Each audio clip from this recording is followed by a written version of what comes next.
Jessica, this is the happiest day of my life. Right up there with the day I bought my RV and insured it with Progressive. Man, I love that thing.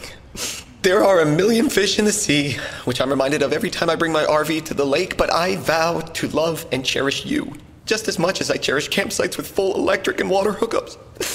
I'm so sorry. Protect your beloved with an RV policy from Progressive. Take as little as 4 minutes to see what you could save at Progressive.com. Progressive Casualty Insurance Company and Affiliates. This is Things Police See, First-Hand Accounts, with your host, Steve Gould. Welcome to the podcast that interviews active and retired police officers about their most intense, bizarre, and sometimes humorous moments on the job. I am your host, Steve Gould. Thank you for being here, everybody. Thank you for coming back to listen to more, and thank you to you new listeners who are just checking it out. If you just discovered the show and you really love it, I would encourage you to give that 5-star Apple Podcast review. It really helps us out.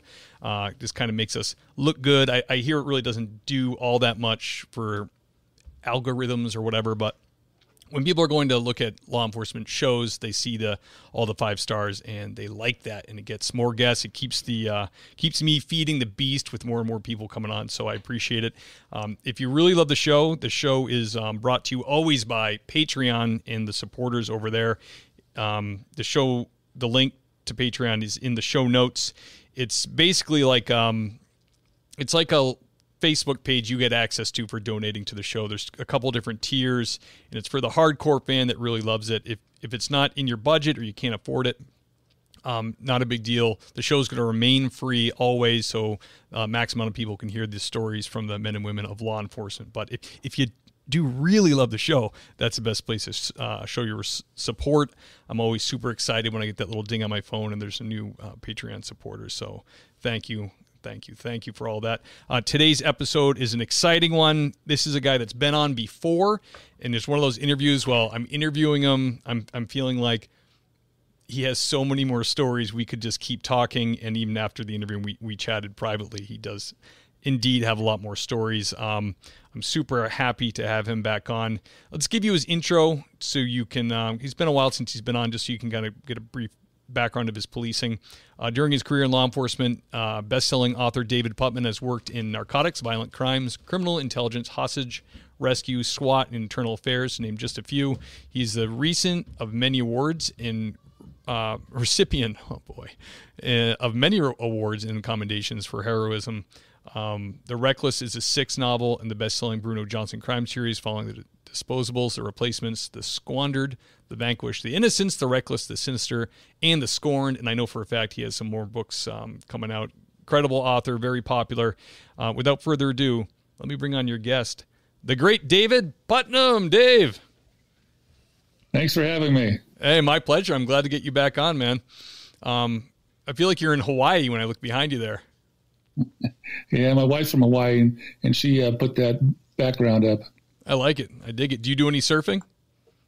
I used to when I was younger, yeah. It's almost like it's an obligation to do when you're a Southern California guy, isn't it?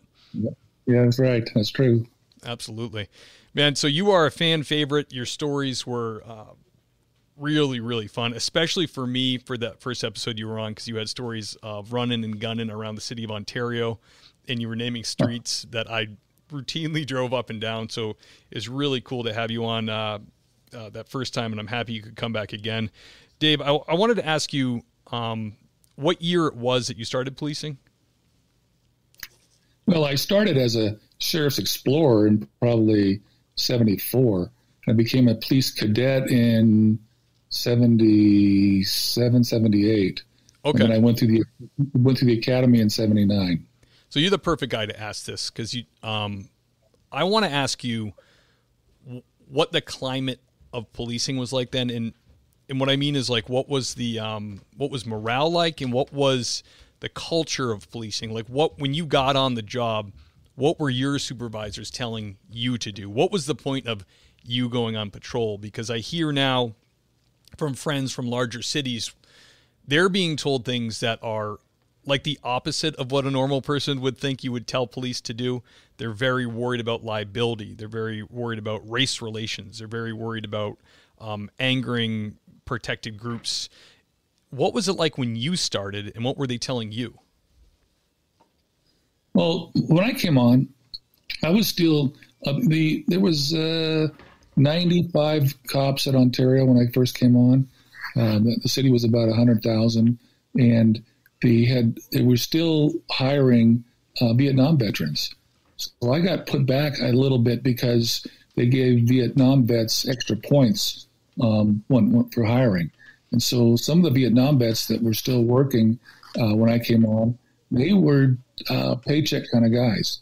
They were just doing the job to get the paycheck, and they did a good job, but they didn't go looking for trouble. So the department at the time, in the briefings, they never said, don't get into trouble. They always said, go out and arrest, find the bad guys. They would brief on robberies and burglaries, and they would want those curtailed. So they would tell us to go get them. The biggest thing I remember is they were always harping on officer survival. Be safe, and they would brief that every day. That was because there were a lot of things happening. That the Corona robbery of the bank, that running shootout happened. It's a very famous shootout. There's a book about it now, where a Riverside copper was killed in Battle Creek at the termination of that pursuit. And LA County SWAT came out and hunted the guy down in the mountains. One of the guys that was shooting homemade grenades out the back of the truck at the top cars. And I just missed that, getting in that pursuit by 15 minutes because my shift had just ended. I was on day shift at the time, and the robbery happened, drove through the Ontario at swing shift. So, there was a good friend of mine that was shot in the line of duty in Ontario. So they were just hammering the officer survival aspect of it. And there was nothing about the liabilities or watch what you're doing kind of thing. They just wanted us to go out and be safe and take people to jail.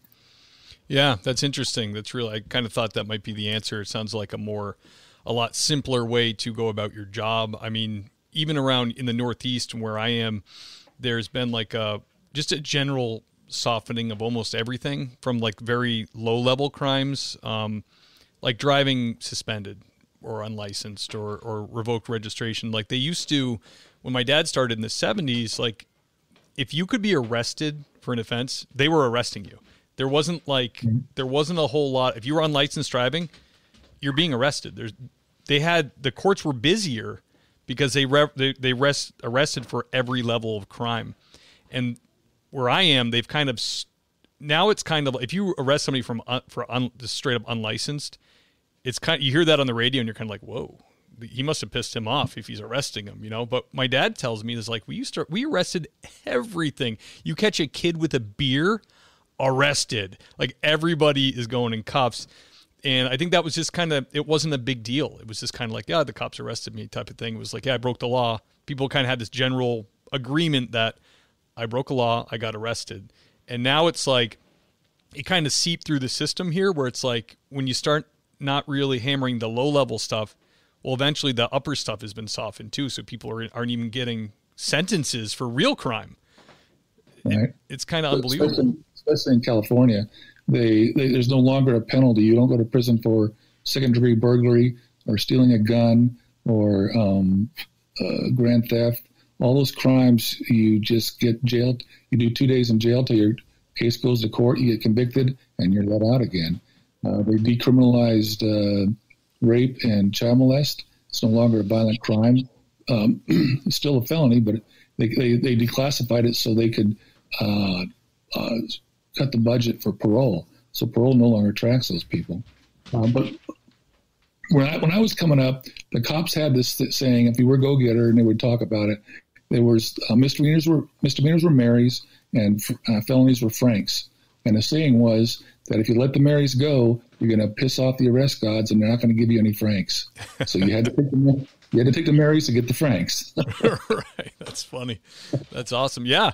I mean, Southern California, when we had our car stolen twice, when we lived there for 4 years, and granted LAPD's undermanned and they're busy and whatever, but that really is reporting your mailbox got smashed. It's they're uh-huh. I'm well, do you, with my brain, I'm are you going to send a unit to canvas for Ring cameras, or, they're like, no, you can come to the station and report it. And they didn't, there was no investigation at all. They just don't investigate it because, for all those different reasons, they're busy and it's not a felony. So it's like, that's another crime that you don't go to prison for. And when I was coming up, they had the 10851 award, which was the code section for Grand Theft Auto. And so the insurance companies, I think it was the biggest insurance company, would give out this award every year. So if you got 10 ducks, a duck was a sitting car with nobody in it, and 2 rollers, you were eligible for the award. And then if you got a chop shop and then 5 ducks, it was just a percentage because the insurance companies were taking it in their shorts for it, so they wanted to promote the cops going after the Grand Theft Autos. But I don't think they're doing it anymore because there's no penalty for it. You don't go to prison for it anymore. That's interesting. So the insurance company would actually incentivize it. They'd give out little. Exactly. Wow, yeah, that's cool. And then you could move up, so you would get a blue pin the first time that went on you were allowed to wear on your uniform, and then you would next pin would be a gold pin, and you keep moving up in different colors. That's cool. Like a colonel by the end of your career. I mean, the only company I hear of doing anything like that now is Stinger, the ones with the spike strips. If you spike strip a car, they will send you like a little scorpion pin. No one wears them, but that's the only company I hear of like giving you any kind of recognition for, helping them out, Well, those the bait cars came from the insurance companies. We didn't build those. The insurance companies gave them to us. The ones that has the automatic ignition set off. So you'd put a nice car in an area, and it would get stolen, and we would be watching it, and they'd take off, and we just shut the car down and walk up on them and take them to jail. I don't think they're even doing that anymore. That's awesome. Yeah, when I was at Backgrounds, I worked with a guy who was a captain for the CHP, and he was head of that at one point in his career, head of that auto theft task force. And he said he would tell stories like that when they would, they had like elaborate things to set people up for stealing cars. Right. And it was all totally controlled. Very, very cool. Now they don't care at all. It's like I don't think they care at all, man. Not at all. Dave, I wanted to ask you a question because you've worked so many different specialties in your career. Do you have a story or something memorable from specifically working narcotics cases? When I was working when I was working violent crimes, I was chasing bank robbers and murder suspects. Now we would cross sworn as U.S. Marshals, and we would chase them across 3 states. But then I met my wife, and I wanted a calmer schedule, and so I went to work in the airport. I worked narcotic interdiction at the airport, and that was a lot of fun. They gave me a card that had 10 points on it, and this is not racial profiling, it's criminal profiling. So one would be new hard side suitcases. One was cash one-way tickets. One is arrive last minute run for the airplane kind of thing. This was back before 9/11, and you could still get to your plane real quick. Like OJ in the commercial. Yeah, exactly. So I would sit out. I was still wearing my Grace Trucking shirt, Carl Grace Trucking, my John Deere ball cap, and I would sit in the terminal and do crosswords. I love doing crosswords, and I would watch for the people on the card. And so LAPD was an LAPD task force because Ontario Airport was owned by LAPD, LA City for a while, for many years, and they just got it back. But they had 5 or 6 LAPD guys in the office, and they were all old narcs who had spent 25 years in narcs, and they would just stay in the office, put their feet up on the desk. Some great guys. I mean, I had fun talking to them. They had some great stories. 2 DEA agents, 4 deputies. So there was quite a few guys. But I was the only one that stayed out in the terminal all the time. And so I get on the radio and said, "Hey, I got a 5." And they come back, "Oh, we're not coming out for a 5." On the card. One time I called them. I said, "Hey, I got a 10." And they grab their stuff. They come running out because it's going to be a good caper. And it's this old Hispanic guy and pushing an older Hispanic woman in a wheelchair. And they come out and I talk on the radio and I say, "He's right there." And they go, "Oh, man, that's not a narcotic trafficker." And I said, "It matches the card perfectly. It's a 10. So we sent they put their hard side luggage on the conveyor belt. It goes in the back. And we had a dog. The San Bernardino County Sheriff's, a friend of mine, a detective, had a dog. A dog keyed on a suitcase. So I made the contact, showed him my badge, real casual, and asked him if we could search their suitcase. And both suitcases were loaded with dope. They were loaded with heroin, marijuana, and meth. Wow. Yeah. So what about a 10? Can you describe to us why you picked that, why you keyed in on it, and what made it what set off an alarm for you? Because they had all 10 items. They fit the profile perfectly. They were they got there last minute. They had cash one-way tickets, which is huge. They had hard sides. I forgot all of them what they were, but it's because it's been so long.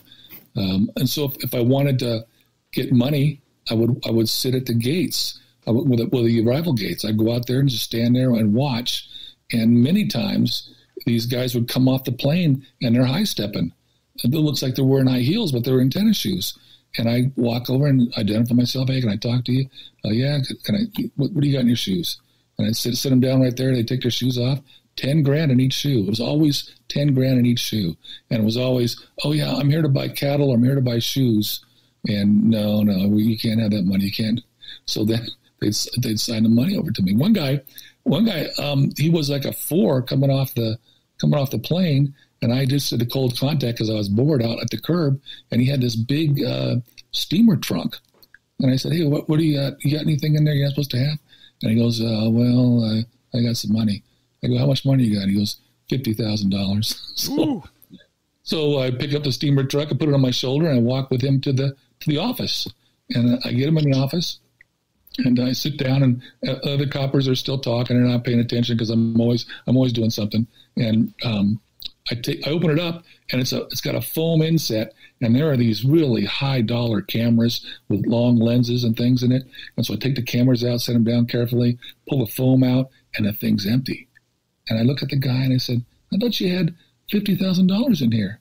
And this is what he says. He says, well, you dumbass, it's got a false bottom. Like that. He calls me a dumbass. Wow. Then tells you where it is. Yeah. He could have got away with it if he had not been a jerk. So we pulled the false bottom out, and he had $50,000, which he was a dope dealer, and we took it from him. What's the threshold when you were doing that for too much cash? Is there a FAA rule, or is there just does it just act as kind of like? I think it's a federal law that you can't have more than $10,000 when you're flying. When you're moving money, you can't have more than $10,000. Gotcha. That's what it used to be. It might have changed. At least gives you the opening for a threshold inquiry to start questioning. Mm-hmm. Yeah, and then we would have somebody. We'd have a call come in from another airport saying, "Hey, you need we get tips." And at the time, there was this guy was Dallas Fort Worth, and this guy was like gold.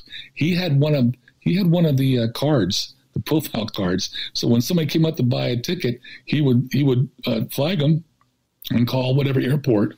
And DEA was paying him at that time. This was 1994. This guy was making $300,000 to $500,000 a year DEA payouts. So wow. his job, if they found out about it, they're not supposed to do it. They would fire him. But he was making his paycheck for the airline was nothing compared to the money he was getting from the DEA. So he would call us, and we knew it was a good tip. So sometimes we'd hit them right away when they come off the plane, or we would get in our cars and we'd follow them. And this one old crotchety DEA guy, LAPD guy, he was a D3, and he had a lot of time on. And the guy would get in the car and take off, the crook. And so we got to get in our cars and be right on him. So he would pull up with his badge and show the parking lot guy his LAPD badge. Open the arm. I got to get out. Open the arm and get out. No, sir, you have to pay that, Oh. And 3 times he just gunned it and broke the arm off and drove right through. Wow. 3 different times. It was funny. And we followed guys, all over Southern California to develop bigger conspiracies from the airport caper. We'd set up in a hotel and watch them and we put a camera one time on a tray of food outside a room, and It was a lot of fun, but it wasn't the same as chasing murder suspects or violent criminals. It was just, I tell people that when I was on violent crimes team, I was hunting grizzlies, and when I went to the airport, I was hunting for salmon because the magnetometers, you couldn't bring a gun or a knife. One fool had a kilo of cocaine strapped to his chest, and he went to the magnetometers, and it went off, and he started running, and we chased him and tackled him, but he'd wrapped his cocaine in tin foil. What an idiot! I know. Oh my God! Those kind of stories. You could. I mean, I know people my age. I've met people my age that were old enough to fly before TSA and all that became a thing after 9/11. That did move big amounts of like drugs on planes, and it was like, so it's easy to forget, but it was like the Wild West. If you could get in and out without getting near a dog or a cop, you could do it. You could move drugs. Right. Well, and then that's what they thought. These guys were coming in with 20 grand.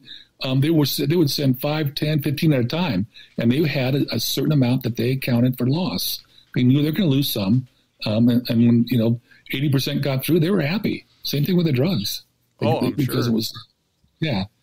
One time I came to work and everybody's running to the different places, and there was one tower because there was a new tower was built, and all these guys from my division were running to this tower. Like, what's going on? There's a plane coming in for a crash landing, and so we got up on this tower because it was closed up, but we had the badge. So we got up there, and what happened was this plane was coming into Burbank, and his the wheel didn't go down, so it was one wheel up and one wheel down. So Ontario has a 2.5 mile long runway, so they always divert those kind of things to Ontario. And so the plane went over the ocean, dumped its fuel, and then came in for a high risk landing. And we're up to watch. We see this plane come in with one wheel, one wheel in the front and one wheel in the back, and the other wheel wasn't up. And it was a woman pilot, and she touches down, and the plane just stays on one wheel all the way down, and then almost comes to a stop, and it goes dink, and the wing hits the ground. And so he interviewed her later, and she goes, we do that over and over again on simulations, and I just followed the simulation. She didn't even hurt the plane because she did it so well. It was amazing to see. That's really cool. They had all the fire trucks out there for the foam and everything, and they had an emergency exit on the plane, but there was nothing wrong with that plane. That's intense watching that. My goodness. Yeah, the pilots that can do that stuff manually are so impressive.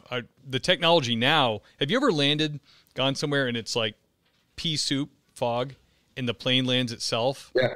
And they're like, the pilot be like, we're going to land by autopilot, and it's the softest landing you've ever felt. And you just before you touch down, you see the ground, and you're like, oh my gosh, it's unbelievable. What would they do, 50 years ago?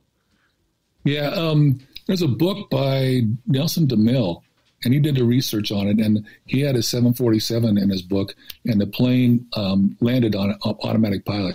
The pilots were killed, but the plane just came in all on its own and just landed automatically. It's unbelievable. So they have the technology now to do that. Yeah, now it's great. It's fantastic. Still terrifying. I was crapping my pants. Dave, can you tell us about a story from when you were on SWAT team, a memorable thing that you did?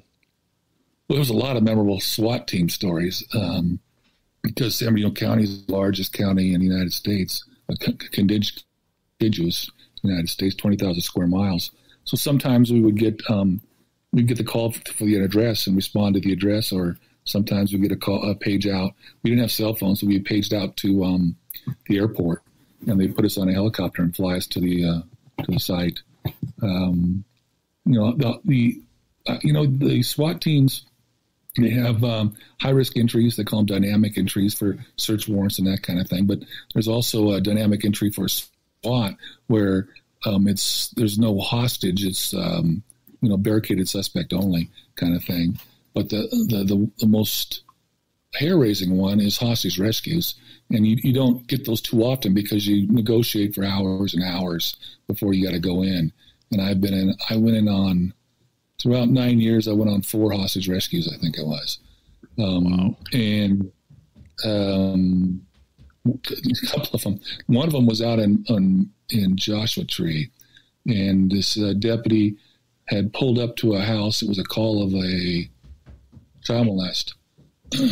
And what it was, initially, there was a Marine sergeant who married this other senior Marine sergeant's daughter, and they lived in in 2 houses that were right next to each other. And the daughter had been molested sexually by the father her entire life. Oh. So one day she told her husband about it, and he was irate. He went over into the house of his father-in-law, and there was some shots fired, and that's when the cops were called, and the patrol deputy pulls up, and there's a shot fired as soon as he pulls up. So they secure the house, the perimeter, and they call us, and this was way out in the middle of nowhere. So they actually put orange cones for us for the turns, because it was so dark. There's no street lights and there's no moon. Yeah, so middle of nowhere. They tell us to take the first dirt road, 3/4 of a mile past such and such a street, and then you're on the dirt. And then they'd tell you, okay, at the big rock, you take a left. And so they were putting cones out on these dirt paths for us to get there. So we get there, and we try to open negotiations. Nothing happens. The guy, shots were fired, and the guy went in. So now we have possible injured. So they decide to do a hostage rescue. And this is the first time in all the time I was there that I disagreed with what they were telling me to do, because the front of the house had no concealment and no cover. Cover's better than concealment, but there was not even any concealment. And so there was a light above the door we're going to enter. And they talked about shooting it out with a silenced .22 rifle that we have. And the 2 commanders, they were arguing, well, if we shoot it out, he knows we're going to be coming. That was the argument. So we had an entry team, and I was on the entry team, and 2 guys carried a gurney. So I think there was 5 on the entry and 2 with a gurney, and we just bum rushed the house. We got on our stick, and we ran up there, and we booted the door, and we threw in, I think, 4 flashbangs because we knew the guy was a Marine expert. He had weapons, so we just flashbanged the hell out of it. And we go in there, and he found the husband dead, shot in the chest. And when the deputy had pulled up, that round that went off was the guy shooting himself in the head. So we found them both dead in the house. Damn, that's intense, man. Yeah, shoot the light out, but then he'll know. But then he'll also know if we run at the house. Right. Another one was I get a call out to a house, and I'm not going to tell it. I'm not going to say this city, but it's a small city. And I pull up, and I'm looking around, and I don't know if I told you this before, but they have their own SWAT team, and their SWAT team, the city SWAT team, is standing by. So I go up to my lieutenant, and I said, hey, what's going on? Well, what are we doing here if you got their SWAT team? And they said, they don't want to do it. I didn't know that was an option in police work. Right.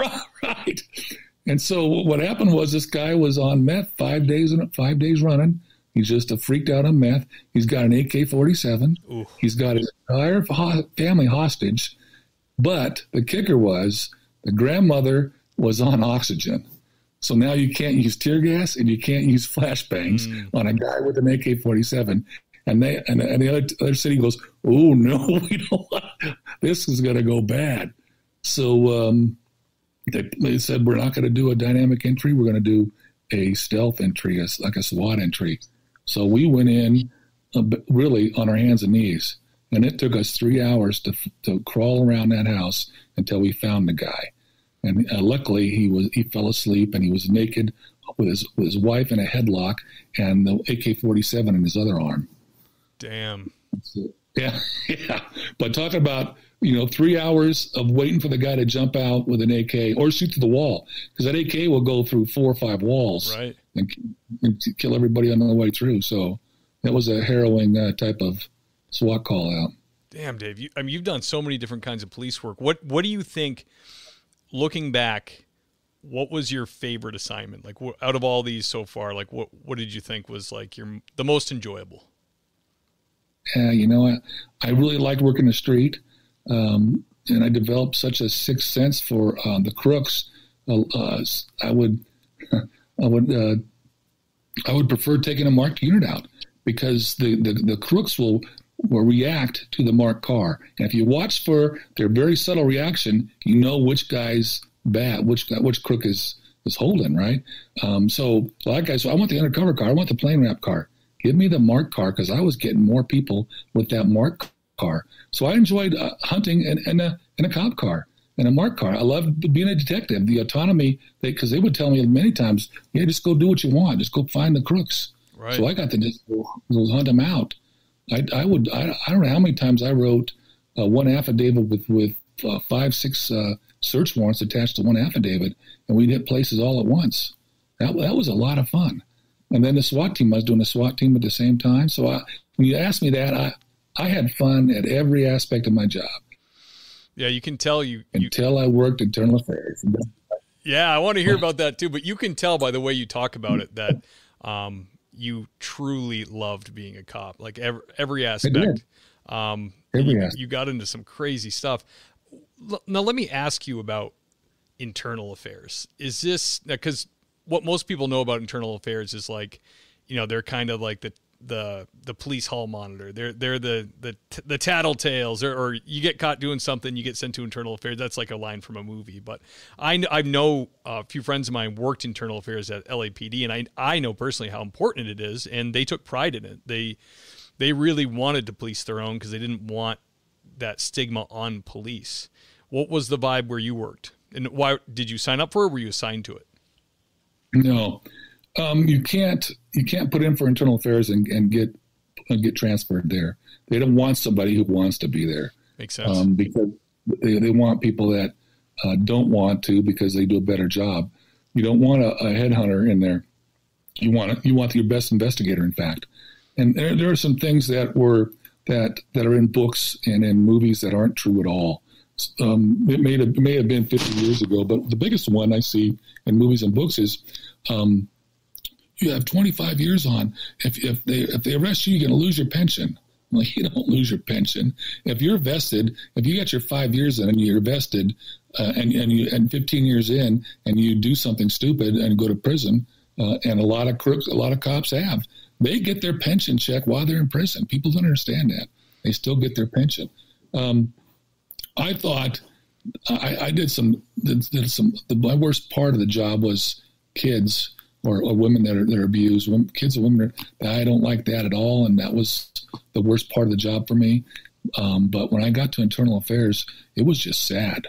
I just felt like depressed all the time because I held the job in high esteem. I always did. I wouldn't break the law, but I would walk on the laws that were a little bendy. You know what I mean? You could step, sure, move it fine. And I made case law twice in my career, doing that kind of thing. But I was interviewing my friends I worked patrol with, 20-year friends. And it was just sad because they would be angry. And one guy reached over and turned the tape recorder off and said, we used to do this same kind of thing when we were on patrol. And I said, times change. You got to change with the times. You can't do this. It was minor stuff, but another guy, he did something stupid and he was really intoxicated. And I tried to tell him, he had a representative there. I tried, before I went on recording, I said, hey, look, you're looking at some heavy time, maybe 30 days on the bricks. If you just cop out to it and ask for, rehab. If you put yourself in, say, it was my fault, I want to go to rehab, they're not going to do anything to you. Right. And he started calling me every kind of name, that I was a rat, and we used to be really great friends, so that really hurt. Turned a tape recorder on, and he denied everything, said, and then they demoted him, they slammed him. Oh. It was a terrible job. Yeah. So the the undersheriff, because there's a sheriff and then the undersheriff, the second in command, he's the one that wanted me for that job. He said, you do a good job for me and I will promote you. And I did it for a year, and I turned 50 years old. And when I was sitting at my desk one day, I said, I'm not doing this anymore. Jessica, this is the happiest day of my life. Right up there with the day I bought my RV and insured it with Progressive. Man, I love that thing. There are a million fish in the sea, which I'm reminded of every time I bring my RV to the lake, but I vow to love and cherish you just as much as I cherish campsites with full electric and water hookups. I'm so sorry. Protect your beloved with an RV policy from Progressive. Take as little as 4 minutes to see what you could save at Progressive.com. Progressive Casualty Insurance Company and Affiliates. So I pulled up on a computer and applied for Hawaii 5-0. And that's when I did it. I applied for Hawaii 5-0 and flew out there, took the oral, and I went to work for them. Retired to San Bernardino because I wasn't having that much fun anyway. Because I was a sergeant in Fontana, which is the hottest station in the county. Fontucky. And still, that's before I went to internal affairs, and it wasn't the same for me anymore because I was supervising people that were knuckleheads. Sometimes they were doing some stupid things. So you worked in Hawaii, Dave? Yeah, I went to work for Hawaii 5-0. I didn't tell you that? No, I had no idea. Yeah. So I applied for special agent for the Attorney General's office in Hawaii. I flew out there, and I applied for a lot of different jobs when I left because I've been to work for 3 agencies. I've been to a lot of oral interviews, and this was the most detailed oral interview I've ever taken, mostly on case law, and it was 2 hours long. And so they called me and said, "Yeah, I got the job." And my wife was from Hawaii, and that's why I did it, so she could go back there and live in the area of her folks. So I get there, and it was like a huge culture shock. Because internal affairs, I was juggling 28 cases, and I get there, and they give me 4, 5, 6 cases a month. And so I would knock them out and turn them in, and then my peers, there were actually 50 agents, would come to me and go, hey, don't do them so fast. Go ahead and do them, but hold them for a month before you turn them in. You're killing us. So I said, no, man, I'm not like that. I got to be moving. Like a shark, I drowned if I stop. So my boss even came to me. My supervisor came to me. He says, they're going to keep giving you cases until you say stop. And I said, I don't care. Give me the cases. So there was some unique things. When I first got there, I did a conflict case out of the DA's office, and it was an assault case. And I work it up, and I tell my boss, I show it to him, I said, I'm going to get a warrant, kick this guy's door, and take him to jail. And he goes, whoa, we don't do that here. I go, what do you mean you don't do that here? He says, he looks at the calendar, and he says, call him up and tell him on Thursday, come in on Thursday, we got the bus for the jail here on Thursday. And that's how because it's an island. They got nowhere to run. Right. So they call them up and say, yeah, here's your bus ride. Come in.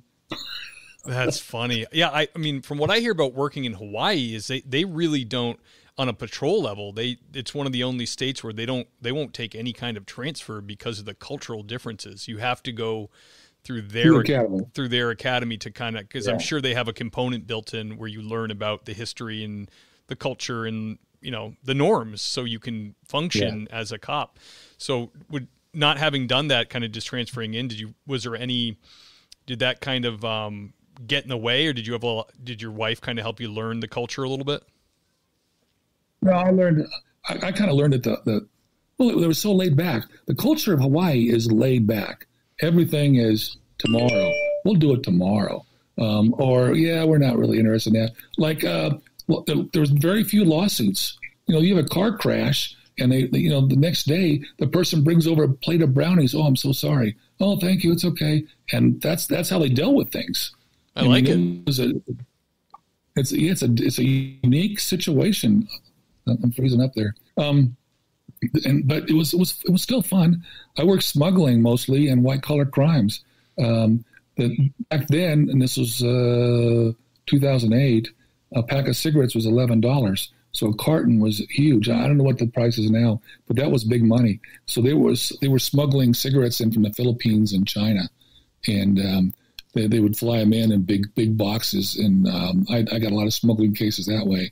But the cigarettes from there, they're trying to stop their people from smoking too, and they would put color pictures on the back of the cigarette pack of cigarette lungs or livers or whatever. I've heard of that.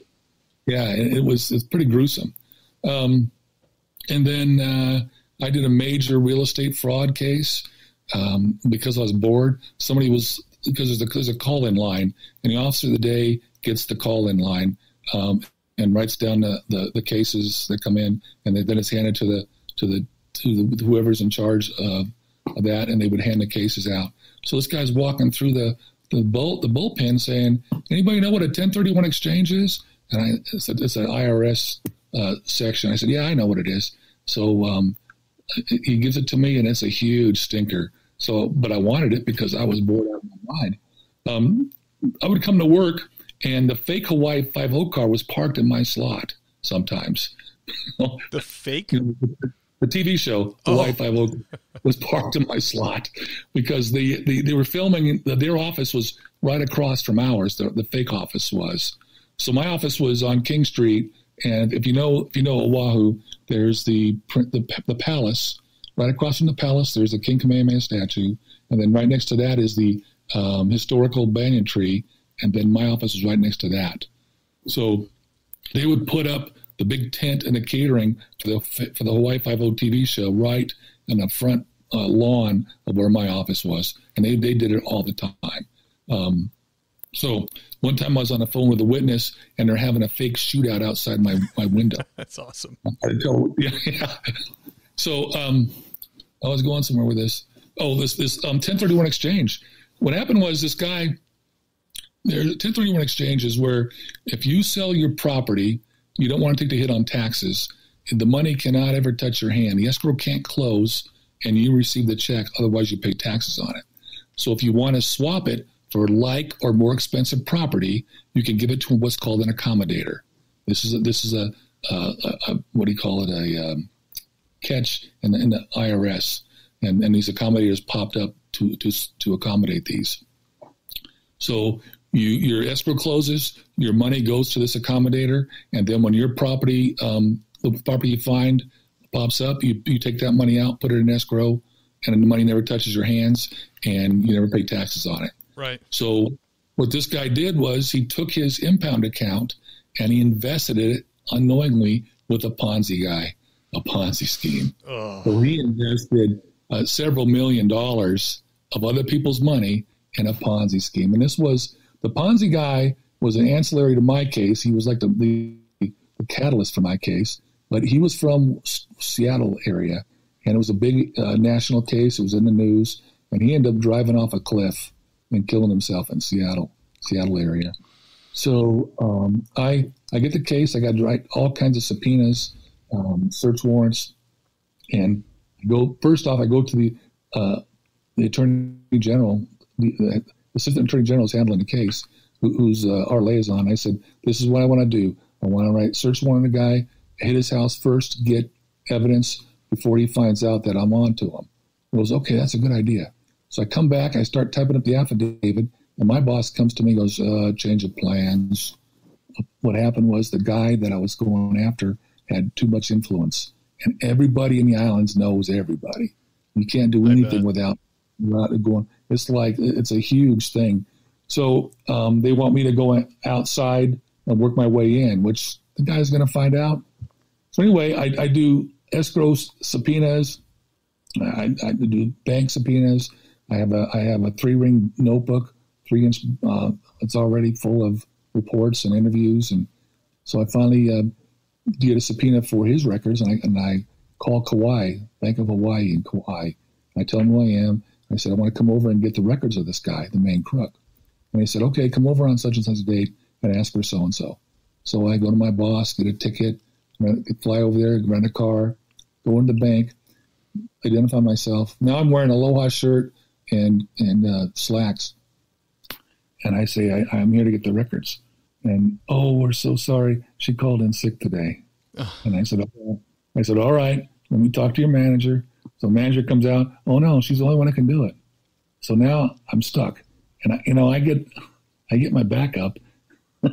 So I look around the bank and I look for the biggest chair. I find the biggest chair and I drag it over to the center of the bank and I just sit down. I sit down right in the center of the bank, and people coming in looking at me. The tellers are all whispering and talking. And about 40 minutes, the manager comes over and goes, "All right, I'll get you your records." Here we go. Yeah, she's the only one. Sorry. Yeah, exactly. Yeah. So that's the guy. But then, every place, every place I work, there seems to be weird stuff that happens. So this one agent, a special agent, is a good friend of mine. He says, "I'm going to Molokai to do an investigation, and when I go there, my sister's indigent, and so I take her a case of canned goods. You want to go with me and check a case of canned goods so I can take 2 cases?" I go, "Sure, I'll go with you. No problem." He needed somebody to go with him anyway for the investigation. So we go there, do the investigation, and then we get in a car and we drive to the the very end of Molokai. And I don't know if you've been to Molokai, but there's nothing on Molokai. When the sun goes down, it is pitch black, but it is beautiful. So we go to the far end of Molokai. There's this single wall construction shack, and it's about halfway to the water. And so we park on the street. There's St. Augustine grass, like a carpet that goes up to this thing. And then on the other side, there's St. Augustine grass that goes out to the water. And it's in the channel between, I get the islands mixed up, I think it was Maui. It's Maui. On the other, you could see Maui. And so the water, at that time of day, it was like a lake, just kind of lapping. Beautiful. It might have been a $10 million piece of property, right? And there's a single wall construction shack where his sister lives. And it's the family owns the property. So we go inside, go up these steps, go inside. I go inside the shack, and there are deer antlers interlocked all around the entire ceiling. I mean, hundreds of deer antlers. Weird. So he goes to talk to his sister. I'm talking to her husband. So I say, "So you're a big deer hunter?" He goes, "Oh no, I can't afford a rifle or the ammunition."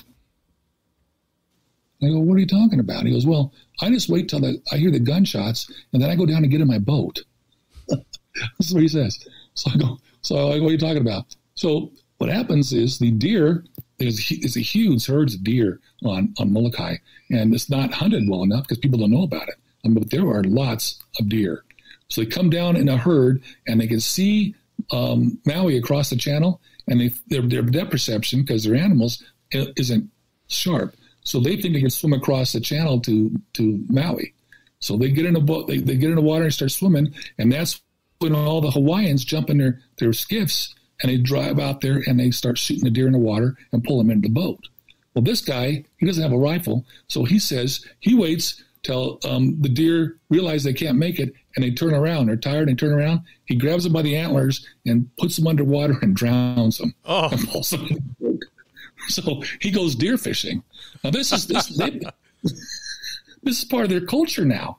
The deer, because he is supplying food for his table by doing this kind of cultural thing now. Yeah, however you can get it done, right?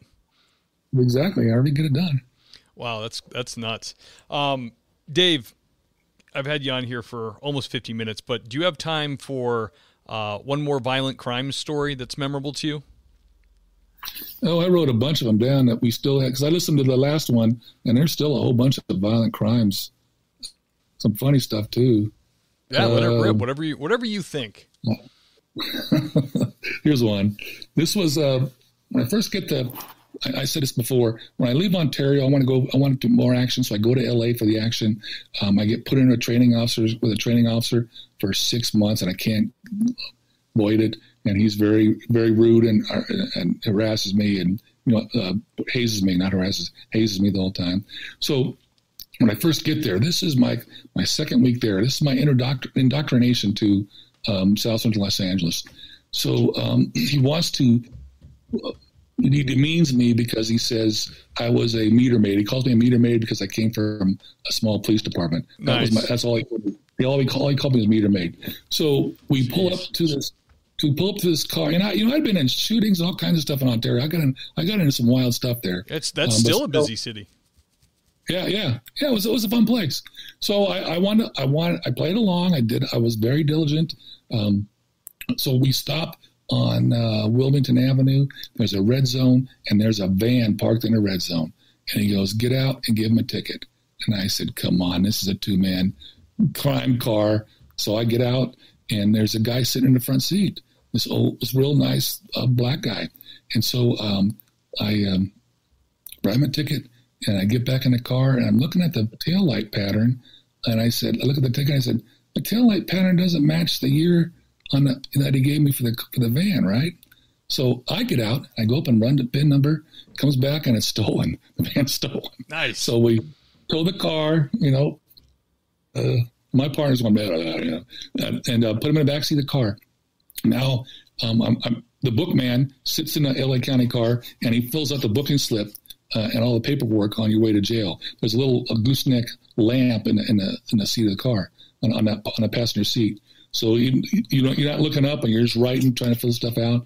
And I give him the medical questions, and he says, "Oh yeah, I got tuberculosis." Oh. So now we can't book him at the station jail. We got to go to LCMC, which is all the way downtown. So we divert. We tell dispatch we're diverting, and we haven't had dinner yet. So we're going to go through Taco Quickie at Imperial and Atlantic, or Century Atlantic, and we got the crook in the car. We're not supposed to be doing this. We drive through. We order he orders tacos. I order coffee.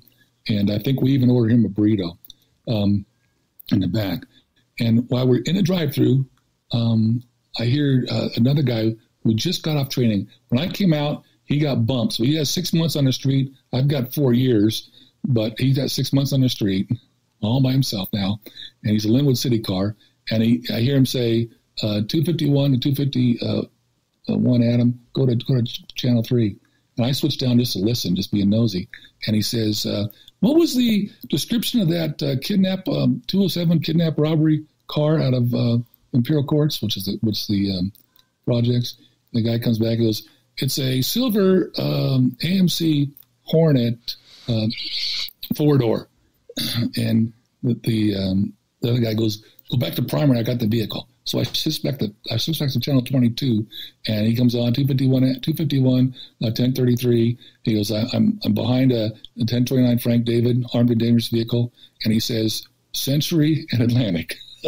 He's at the intersection of Century and Atlantic. So I leaned out, my partner and I both leaned forward, because we're at the window of the Taco Quickie. We leaned forward, and we could see the crook's car, and we could see the patrol unit right behind him. Oh, wow. Right? And so, but we got somebody in the back seat, and we're not supposed to get involved. Oh, I'm sure. So my partner says, we're just going to stay with him in case it goes bad we'll stay with him until another car catches up, and they can do a felony car stop. So there's 4 crooks in that Hornet station wagon. And they're armed with shot-off shotguns. So the light changes, the crook comes through the intersection, we pull out of the drive-through, and Frank pulls in, is still behind him. And I think when our car got behind Frank's car, the crook realizes that they've been had. So they make a quick right turn, and they accelerate. And now Frank gets on the radio and says, we're in pursuit. And now we got a crook in the back. We're in this pursuit with this guy.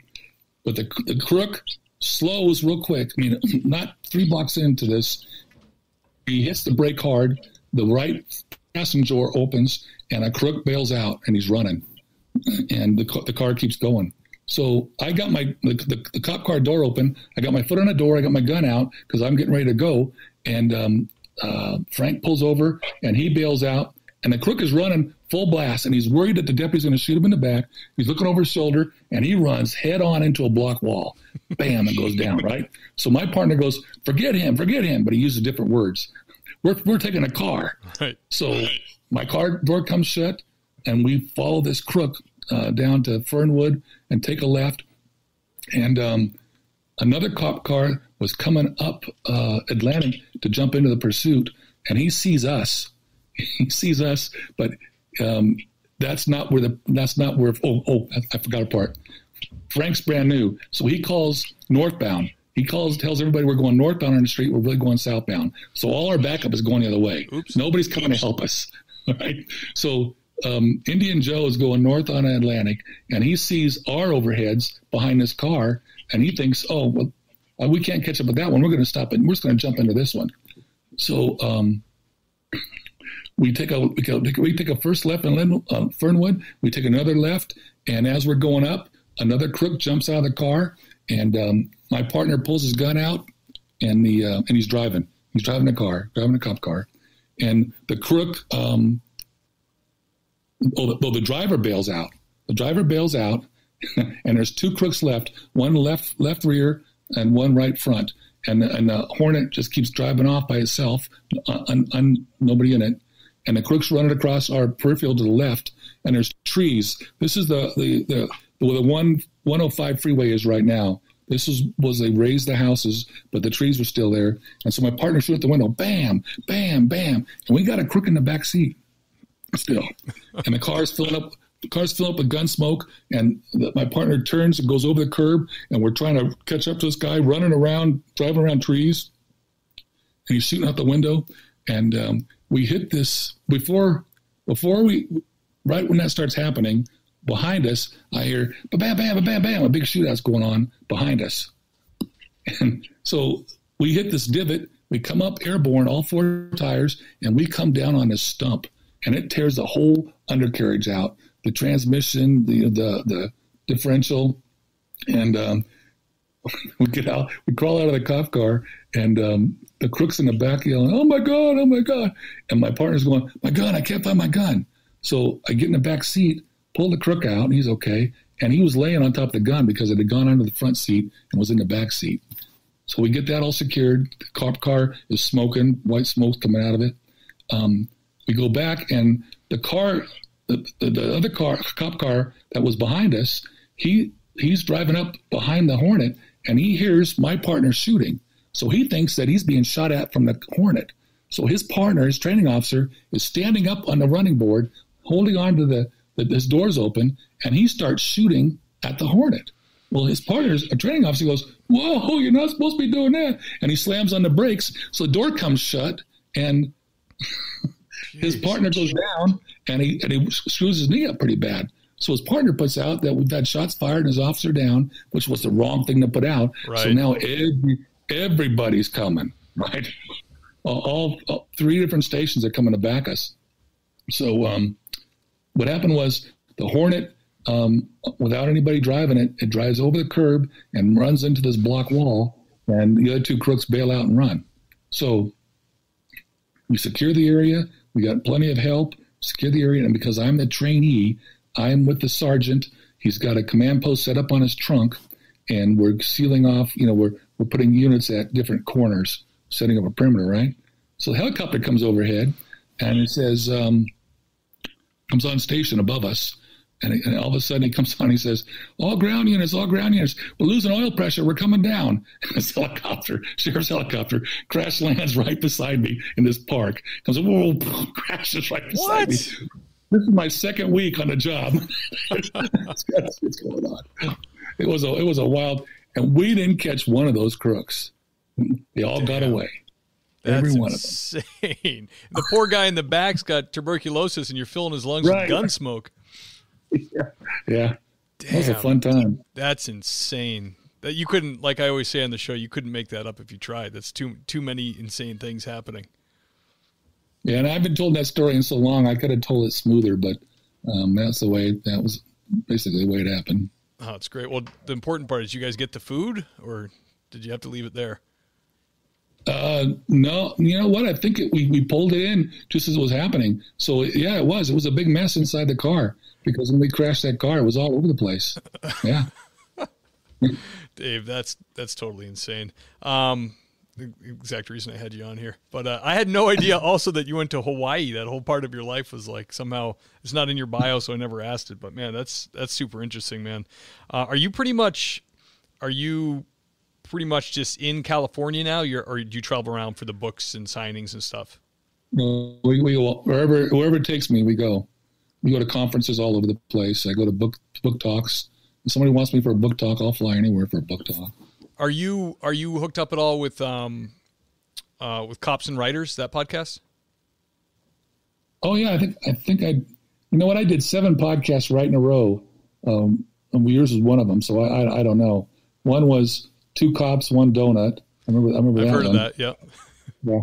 I did a bunch of them right, so I don't know. I think so. I think I did that one.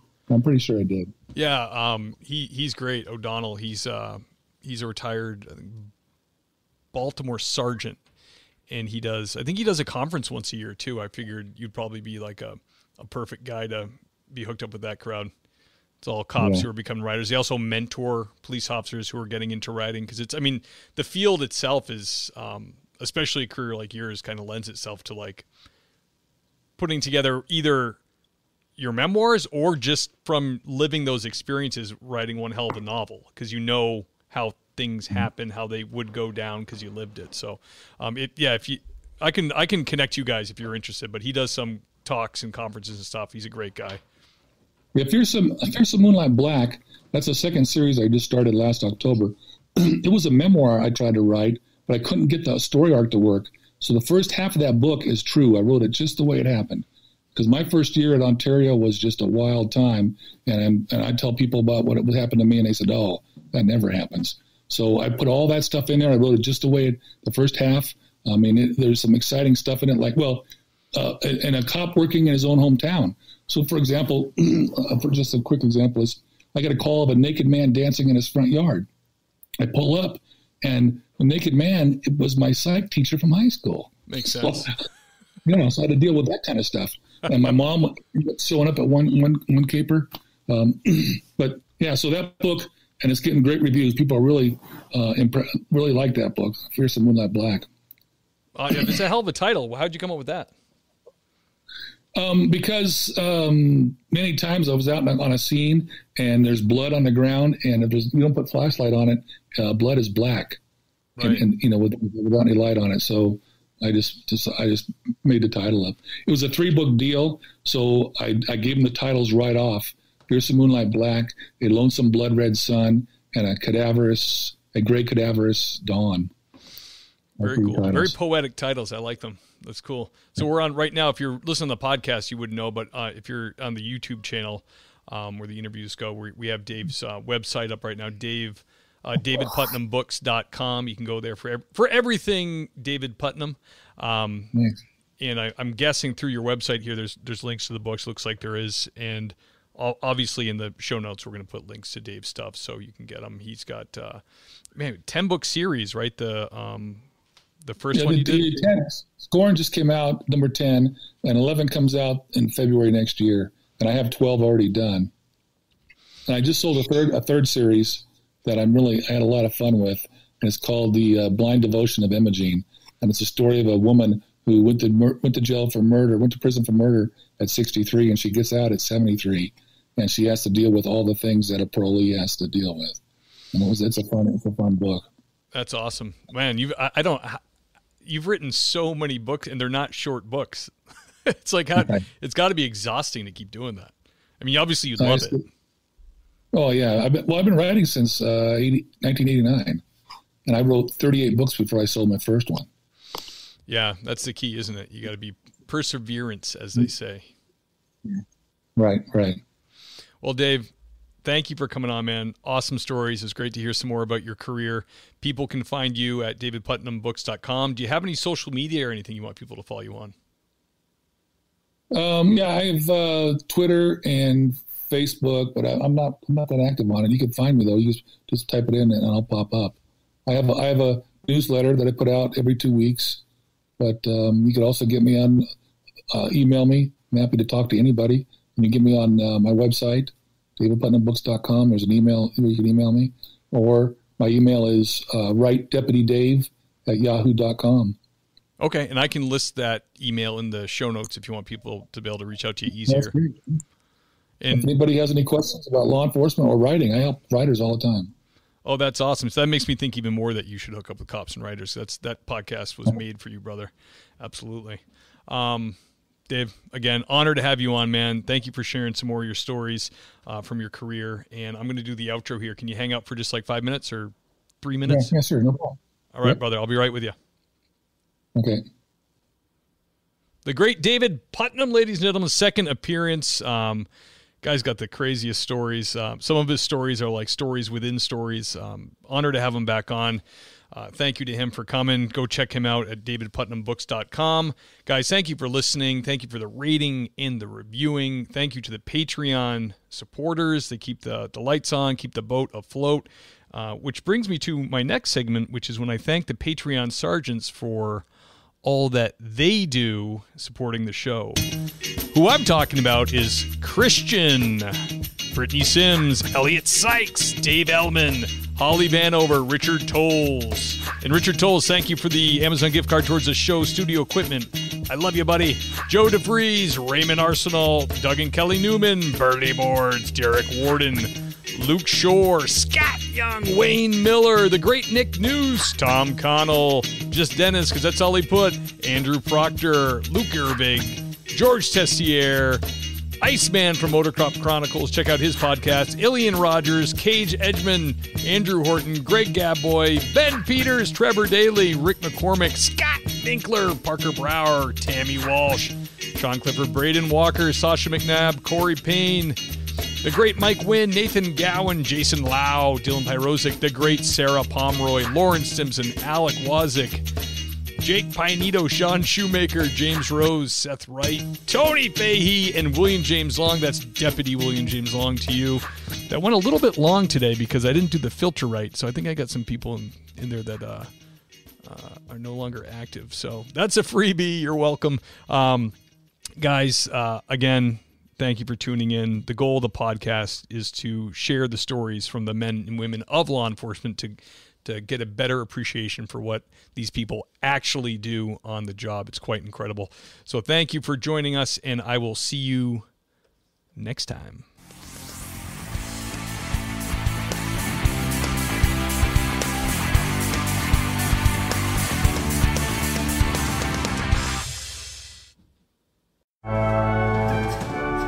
Jessica, this is the happiest day of my life. Right up there with the day I bought my RV and insured it with Progressive. Man, I love that thing.